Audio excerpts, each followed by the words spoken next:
Hi, it's Miss Miles. Today, let's talk about arithmetic sequences. Here are your learning goals. That you'll recognize an arithmetic sequence. You'll be able to write a recursive formula. And that you'll be able to find the nth term of an arithmetic sequence. Let's start with vocabulary. A sequence is a list of numbers that follow a rule. Each number in the sequence is called a term of the sequence. An arithmetic sequence is a special type of sequence, formed by adding the same number to each term. And the common difference is the constant difference between any two consecutive terms of an arithmetic sequence. So here's our first example. Is this sequence arithmetic? If yes, identify the common difference. Okay, so question number 1. Is it arithmetic? Well, to go from the first number in the sequence 1 to the next number 3, I have to add 2. Then I add 2 and add 2.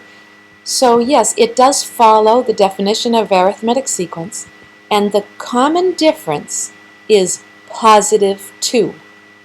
Because, as you read from left to right, the numbers in the sequence are increasing in size. So the common difference will be positive. Okay, in this example, the numbers are decreasing in size. To go from 7 to 4, I have to subtract 3, and then subtract 3, and subtract 3, etc. So this is arithmetic, and the common difference is negative 3. So just take a minute and make sure you're able to classify these sequences as arithmetic or not. And if so, what is the common difference?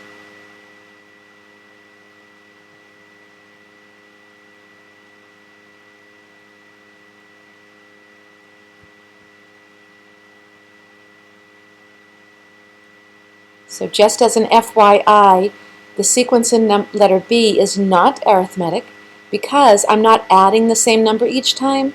In fact, I'm actually multiplying by the same number each time. So it turns out that's a special sequence called geometric, which we'll deal with later.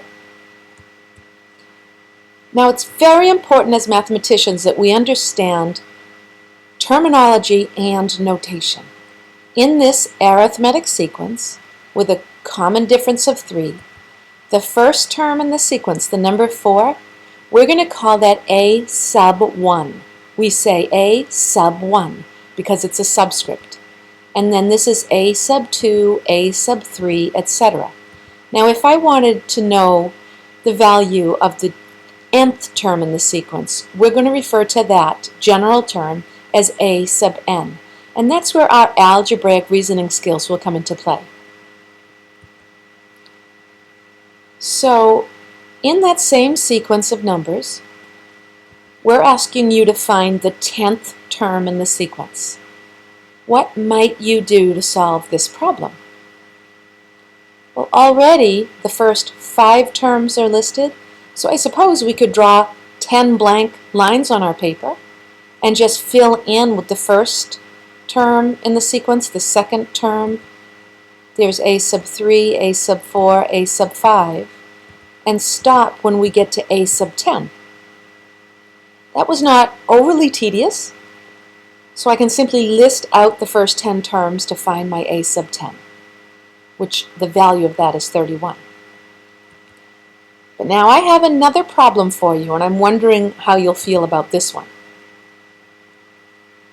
Oh goodness, if we're going to find the 100th term in the sequence, does that mean we have to list out all 100 terms?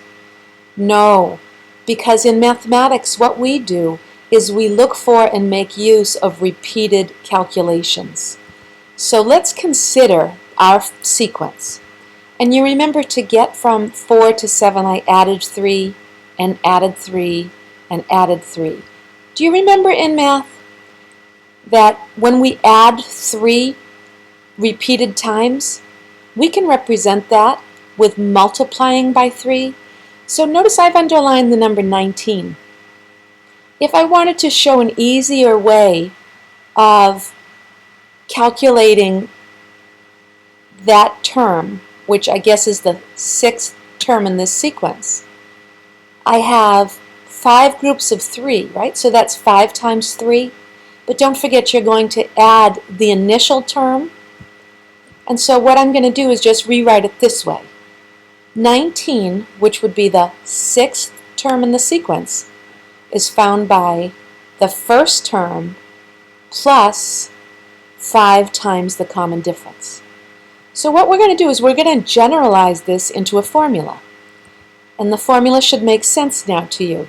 That if you want the nth term in a sequence, it's always the first term of that arithmetic sequence plus n minus 1 times the common difference. Okay, so let's apply this formula with the example.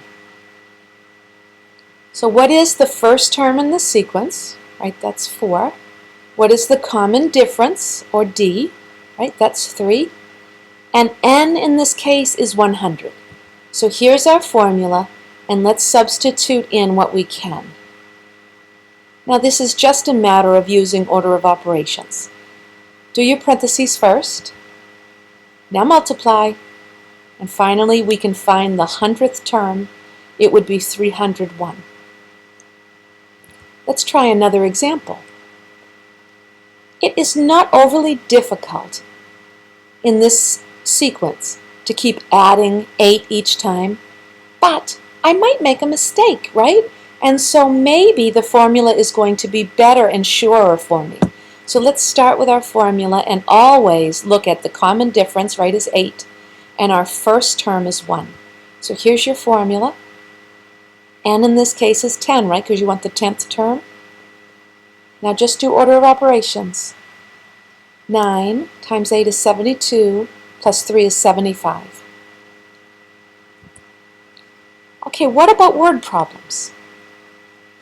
The first table at a reception will seat 9 guests, so that must be the head table, while each additional table will seat 6 more guests. Write a rule to model the situation,